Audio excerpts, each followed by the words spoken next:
Welcome to our channel study with Ankita. So guys, आज का हमारा टॉपिक है वैदिक सभ्यता। वैदिक सभ्यता से रिलेटेड जो भी मोस्ट इंपॉर्टेंट क्वेश्चन है मैं उनको भी आपको करवाऊंगी, लेकिन उससे पहले कुछ इससे संबंधित मोस्ट इंपॉर्टेंट जो भी जानकारी है उसको डिस्कस कर लेते हैं। जैसे कि एग्जाम आपसे पूछ सकता है कि वैदिक सभ्यता का जो टाइम पीरियड है वो कितना था। तो इसका जो टाइम पीरियड है वो है 1500 ईस्वी पूर्व से 600 ईस्वी पूर्व के बीच में। एक समय के बाद क्या हुआ कि इस सभ्यता को जो है वो दो खंडों में विभाजित कर दिया गया। कितने खंडों में? दो खंडों में। एक ऋग्वैदिक सभ्यता और दूसरी उत्तर वैदिक सभ्यता। अब ऋग्वैदिक सभ्यता का जो टाइम पीरियड है वो है 1500 ईस्वी पूर्व से 1000 ईस्वी पूर्व के बीच में, और उत्तर वैदिक सभ्यता का जो टाइम पीरियड है वो है 1000 ईस्वी पूर्व से 600 ईस्वी पूर्व के बीच। यहाँ से भी एग्जाम आपसे क्वेश्चन क्रिएट कर देता है। आइए अब इससे संबंधित जो भी क्वेश्चन है उनको डिस्कस करते हैं। ये पार्ट 1 है। हमारा पहला क्वेश्चन है, सिंधु सभ्यता के पतन के बाद जो नई संस्कृति प्रकाश में आई उसको किस नाम से जाना जाता है? ऑप्शन ए है वैदिक सभ्यता, ऑप्शन बी है वैदिक साहित्य, ऑप्शन सी है धार्मिक आंदोलन, ऑप्शन डी है कोई नहीं। तो अभी मैंने अपनी पिछली वीडियो में आपको सिंधु घाटी सभ्यता के बारे में जो भी मोस्ट इंपॉर्टेंट क्वेश्चन थे एग्जाम के पॉइंट ऑफ व्यू से सभी डिस्कस करवाए हैं, पार्ट 1 पार्ट 2 करके। तो उसके बाद हमारा टॉपिक जो था वैदिक सभ्यता है, तो आप इसका आंसर भी क्या होगा फिर? वैदिक सभ्यता। ऑप्शन ए राइट है। और वैदिक सभ्यता का जो टाइम पीरियड है वो कितना है? 1500 ईस्वी पूर्व से 600 ईस्वी पूर्व के बीच। और वैदिक सभ्यता को कितने पार्ट में डिवाइड किया गया? 2 पार्ट्स में। कौन कौन से? ऋग्वैदिक काल और उत्तर वैदिक काल। अब ऋग्वैदिक काल का जो टाइम पीरियड है वो है 1500 ईस्वी पूर्व से 1000 ईस्वी पूर्व के बीच में, और उत्तर वैदिक सभ्यता का जो टाइम पीरियड है वो है 1000 ईस्वी पूर्व से 600 ईस्वी पूर्व के बीच में। नेक्स्ट क्वेश्चन है, वैदिक सभ्यता के संस्थापक आर्य थे, इसलिए इसे आर्य सभ्यता भी कहा जाता है। यह सभ्यता मूलतः ग्रामीण थी या नगरीय? ऑप्शन ए है ग्रामीण, बी नगरीय, सी ग्रामीण व नगरीय दोनों, डी कोई नहीं। तो ऋग्वैदिक सभ्यता के संस्थापक कौन थे? आर्य थे, इसलिए इसे जो था आर्य सभ्यता भी कहा जाता है। एग्जाम आपसे पूछता है कि यह सभ्यता ग्रामीण थी या नगरीय, तो आपका आंसर होगा ग्रामीण। ऑप्शन ए राइट है। मैंने आपको बताया है कि नगरीय कौन सी थी? सिंधु घाटी जो सभ्यता थी, सिंधु सभ्यता। नेक्स्ट क्वेश्चन है, मैक्स मुलर के अनुसार आर्य कहाँ से आए? ऑप्शन ए मध्य एशिया, बी एशिया, सी उत्तर एशिया, डी दक्षिण एशिया। तो मैक्स मुलर के अनुसार जो आर्य आए थे वो मध्य एशिया से आए थे, और कौन से दर्रे को पार करके आए थे? खैबर दर्रे को। ये भी एग्जाम आपसे पूछता है कि कौन से दर्रे को पार करके आए थे, तो आपका आंसर होगा खैबर दर्रा, जो कि कहाँ है? ये है हिंदुकुश पहाड़ में।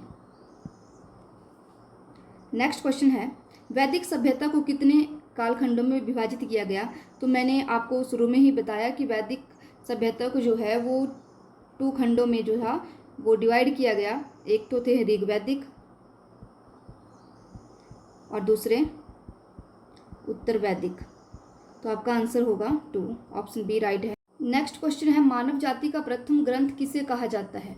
ऑप्शन ए है ऋग्वेद, ऑप्शन बी है यजुर्वेद, ऑप्शन सी है अथर्ववेद, ऑप्शन डी है सामवेद।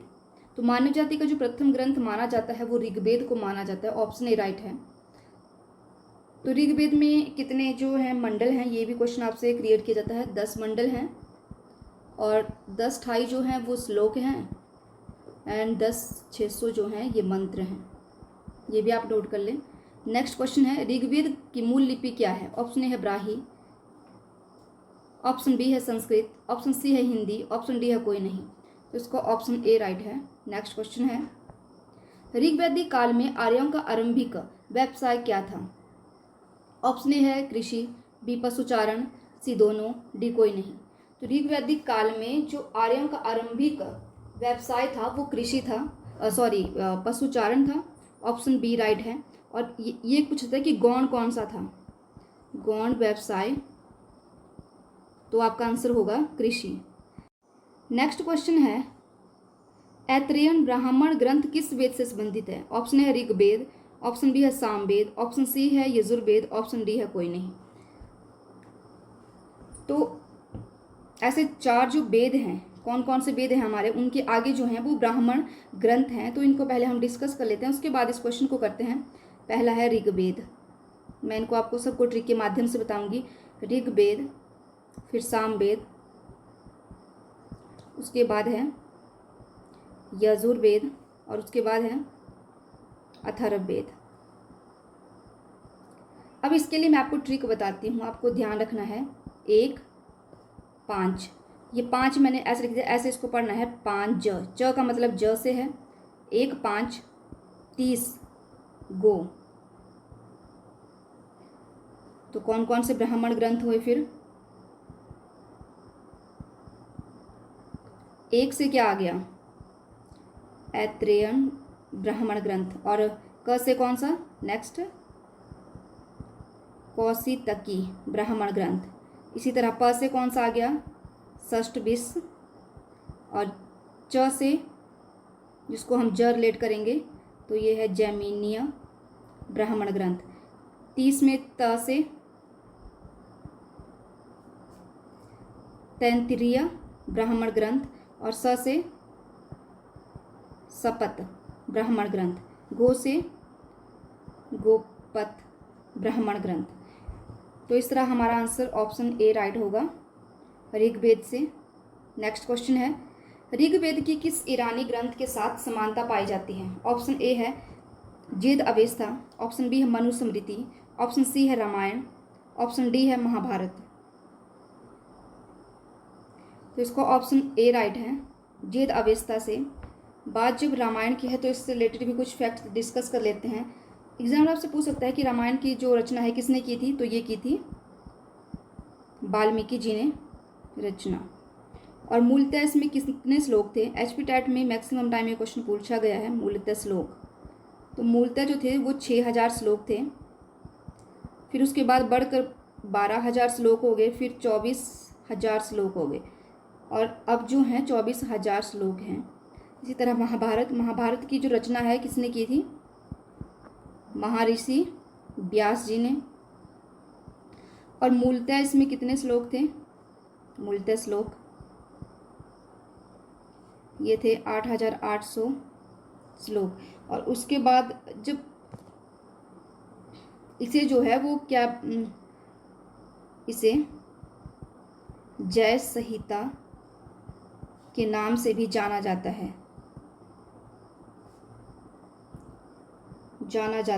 जब महाभारत में जो है वो 24000 श्लोक हो गए तो इसे भारत नाम दिया गया।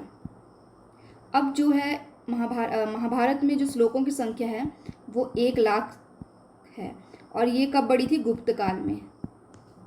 नेक्स्ट क्वेश्चन है, ऋग्वेद का 9वां मंडल किस देवता को समर्पित है? ऑप्शन ए है सोम देवता, ऑप्शन बी है इंद्र देवता, ऑप्शन सी है अग्नि, ऑप्शन डी है वरुण। तो ऋग्वेद में 9वां मंडल जिस देवता को समर्पित है उसका नाम है सोम देवता, ऑप्शन ए राइट है। एग्जामिनर यहाँ से आपसे ये भी क्वेश्चन करता है कि ऋग्वेद में जो है वो इंद्र देवता का कितनी बार वर्णन किया गया है? तो ये किया गया है, कितनी बार इस शब्द का प्रयोग किया गया है? 250 बार। और अग्नि का 200 बार। इसी तरह वरुण का जो है वो 30 बार प्रयोग किया गया है। नेक्स्ट क्वेश्चन है, ऋग्वैदिक काल में निष्क शब्द का प्रयोग किसके लिए किया गया है? ऑप्शन ए है आभूषण, ऑप्शन बी है सिक्के, ऑप्शन सी है मारक, ऑप्शन डी है कोई नहीं। तो ऋग्वैदिक काल में निष्क शब्द का प्रयोग जो किया गया है वो आभूषण के लिए किया गया है, लेकिन बाद में इसका प्रयोग जो है वो सिक्कों के लिए किया जाने लगा। नेक्स्ट क्वेश्चन है, आर्यों की सार्वभौम भावना की देवी कौन थी? ऑप्शन है अदिति, बी सोम, सी उषा, डी विष्णु। तो आदित्यों की जो सार्वभौम भावना की देवी है वो अदिति है, ऑप्शन ए राइट है। तो एग्जाम आपसे ये भी पूछ सकता है कि सोम क्या है। सोम जो है वो वनस्पतियों, औषधियों के अधिपति थे, उन्हें सोम कहा जाता था। उषा किसे कहा जाता है? उषा कहा जाता है सूर्योदय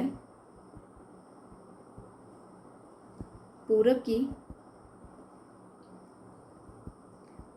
अवस्था की योतक। और विष्णु संसार का जो रक्षक है, संसार का संरक्षक जो है, संरक्षण जो करता है, उसे विष्णु कहा जाता है। नेक्स्ट क्वेश्चन है, उत्तर वैदिक काल में लोहे को क्या कहा गया? ऑप्शन ए है कृष्ण अयस्क, ऑप्शन बी है राम अयस्क, ऑप्शन सी है श्याम अयस्क, ऑप्शन डी है कोई नहीं। तो इसका ऑप्शन ए राइट है, कृष्ण। नेक्स्ट क्वेश्चन है, ऋग्वैदिक काल में जाति का निर्धारण जन्म से होता था या कर्म से? ऑप्शन ए है कर्म से, बी जन्म से, सी दोनों और डी कोई नहीं। तो इसका ऑप्शन ए राइट है, कर्म से। नेक्स्ट क्वेश्चन है, कुल जिसे परिवार सबसे छोटी इकाई या मौलिक इकाई थी, सबसे बड़ी इकाई कौन सी थी? तो सबसे पहले आता था कुल, उसके बाद आता था विष। बहुत से कुलों को मिलाकर विष बनता था और विष बहुत से विषों को मिलाकर जो था वो जन बनता था, जिसे कबीला भी कहते थे। तो कुल का जो सभापति होता था, मुखिया होता था, उसे ग्रामीण कहते थे, और विष का जो होता था उसे विषपति कहते थे। और इस तरह जन या कबीले का जो मुखिया होता था उसे राजा, राजन या फिर गोप कहा जाता था। तो हमारा इसमें कौन सा आंसर सही होगा? ऑप्शन बी राइट है, जन कबीला। नेक्स्ट क्वेश्चन है, आर्यों की सबसे प्रमुख नदी सिंधु है, इसको नदीतम अर्थात सर्वश्रेष्ठ नदी या सबसे पवित्र नदी कहा गया है। ऑप्शन ए है सरस्वती नदी, ऑप्शन बी है गंगा नदी, ऑप्शन सी है यमुना नदी, ऑप्शन डी है ब्यास नदी।